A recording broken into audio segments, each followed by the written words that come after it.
Okay, here we are, lesson 22 with Miss Justine, who just made a big crash boom bang. Justine! That's her name. It kills me. All right. Yes. Okay, so our lesson for today, this is Justine.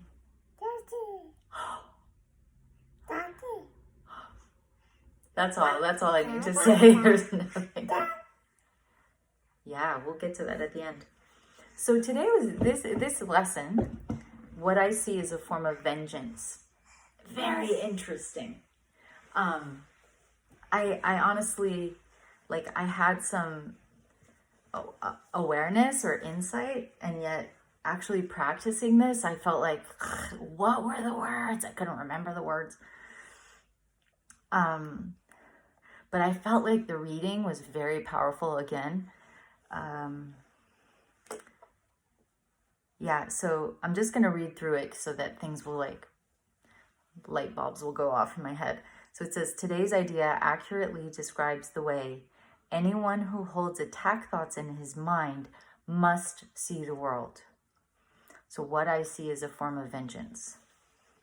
Having projected his own anger onto the world, he sees vengeance about to strike at him.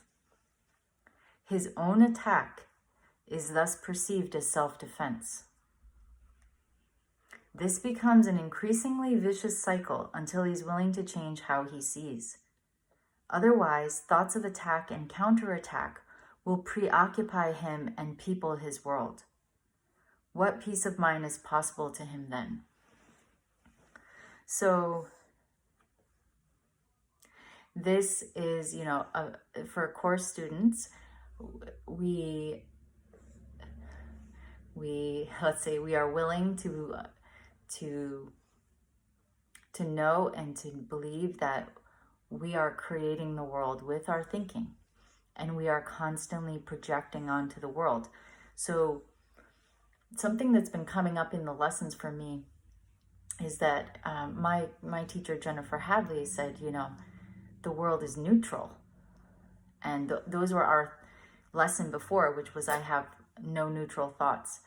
It's kind of like you don't see the world neutrally, and yet you don't realize that you're the one, like, kind of writing onto the blank canvas.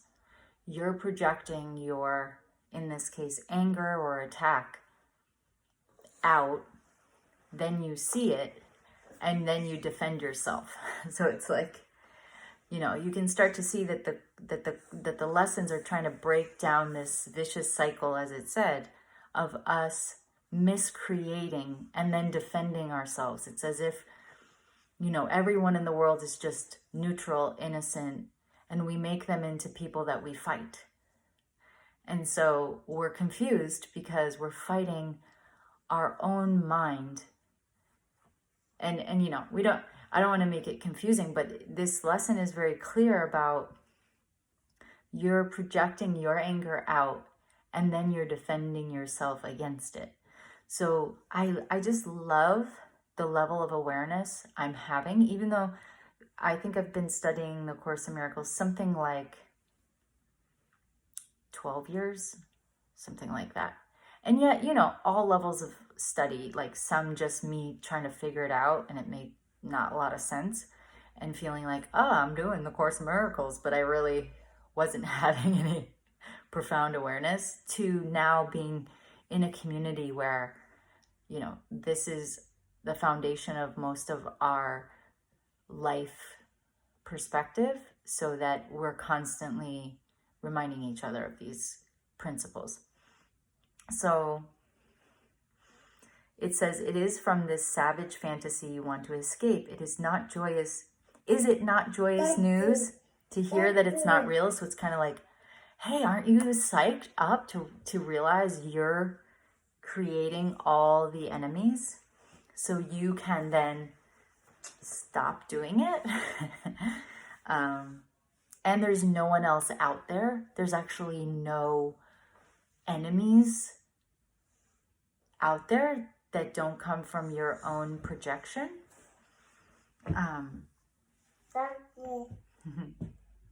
Daddy, yeah. So then we're asked to look upon objects and slowly, indiscriminately look around and say, as you see each thing, I see only the perishable. I see nothing that will last. What I see is not real. What I see is a form of vengeance. And, you know, this felt like, okay, I'm looking at her toys, you know, like, what I see is a form of vengeance. It's like, nah, this isn't feeling very profound. But what I was getting when I was saying, I see only the perishable, like everything I see, I had some judgment about it, because again, I keep seeing things like paint, which is fading, or I see scratches, or I see fuzz on the floor, or I'm seeing objects, which even bodies, which are perishable. And the idea I'm aware of is like, we are not the perishable. Our true nature is infinite, eternal spirit. Okay, so the world is not that. The world is a fleeting, perishable place, and so what we're seeing isn't real, because what's real is eternal. And so I had thought during one of the periods of that, you know, our opening lines of the course, which when I say them, when I say I'm going to say them, I forget them, but it's like, basically only love is real. Nothing real can be threatened. Nothing unreal exists. So nothing real can be threatened. Nothing unreal exists. So the only thing that exists has to be real. Now she's using the car. And the real, in the case, the course, is the eternal. So it's not perishable. And so kind of like everything we're seeing is a form of vengeance, which I'm relating to projection. It's a form of projection. So very interesting. I thought the practice was a little bit tricky because I kept forgetting the words. Like, I only see the perishable. I couldn't memorize these 4 things, so I just have to keep reading it. But, oh, and then it said at the end, ask yourself, is this the world I really want to see? And so I love the idea that we're moving toward true sight, true vision, true sight. Okay, so I think we're going to end there. Is this the world you really want to see, Justine? Okay, bye. She's cool with it. She's cool with saying bye and pressing the red button. Yay, did Mommy do okay? How did Mommy do? Okay. Anyway, I feel like the videos that have her in it, they get more views, so rock it out, girl. You can press the red button. Lesson 22, what I see is a form of vengeance. Here you go. Bye. Oh, we can't press it because we've done something.